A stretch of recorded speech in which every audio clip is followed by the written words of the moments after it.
Hello everyone, welcome to நிவிஸ் menu card. இந்த வீடியோவில் ரொம்ப ஈஸியாக அரை மணி நேரத்தில் நிறைய காய்கறிகளோட வறுத்தரைச்ச மசாலா சேர்த்து ஒரு கூட்டு எப்படி பண்ணுறதுன்னு பார்க்கலாம்.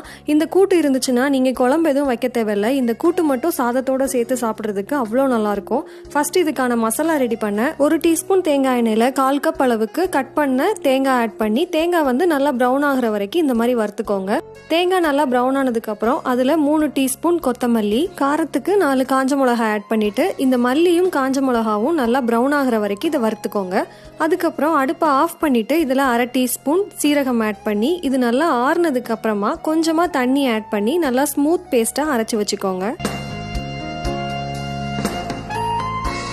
மசாலா ரெடியாக இருக்குது. இப்போ கூட்டு பண்ணுறதுக்கு 3 டீஸ்பூன் தேங்காய் எண்ணெய் ஊற்றிருக்கேன். எண்ணெய் சூடானதுக்கப்புறம் 1/2 டீஸ்பூன் கடுகு ஆட் பண்ணி கடுகு வெடிச்சதுக்கப்புறமா ஒரு 4-5 சின்ன வெங்காயம் ஆட் பண்ணிக்கோங்க. அது கூடவே கொஞ்சமாக கருவேப்பிலை இலையும் ஆட் பண்ணிவிட்டு லேசாக மட்டும் வறுத்துக்கோங்க. வெங்காயம் ப்ரௌன் ஆகிடக்கூடாது.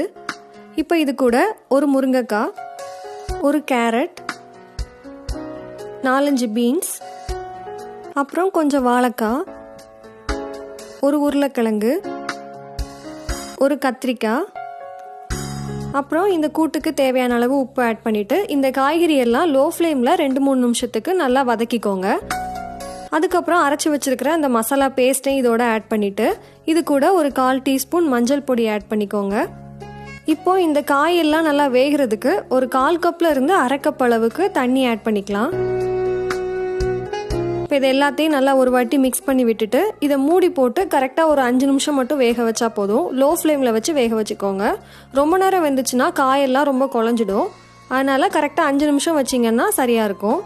இப்போ இதில் புளிப்புக்காக ஒரு தக்காளி பழம், அதுக்கப்புறம் கொஞ்சமாக ஒரு 4-5 பீஸ் நான் மாங்காய் எடுத்திருக்கேன். இப்போ இது எல்லாத்தையும் ஒரு வாட்டி மிக்ஸ் பண்ணிவிட்டு இதையும் ஒரு 5 நிமிஷம் ஓப்பன்லேயே வச்சு வேக வச்சுக்கோங்க.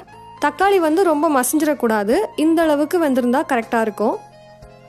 அவ்வளோதான், கூட்டு ரெடி ஆகிடுச்சு. நீங்களும் இந்த கூட்டை கண்டிப்பாக ட்ரை பண்ணி பார்த்துட்டு உங்களுக்கு பிடிச்சிருக்கா இல்லையான்னு கமெண்ட் செக்ஷனில் சொல்லுங்கள். இந்த வீடியோ உங்களுக்கு பிடிச்சிருந்தா லைக் பண்ணுங்கள், ஷேர் பண்ணுங்கள். இன்னும் நிறையா வீடியோஸ் பார்க்க நிவிஸ் மெனு கார்டு சேனலை சப்ஸ்கிரைப் பண்ணிக்கோங்க. பக்கத்தில் இருக்க பெல் ஐக்கானையும் கிளிக் பண்ணிக்கோங்க. தேங்க்யூ.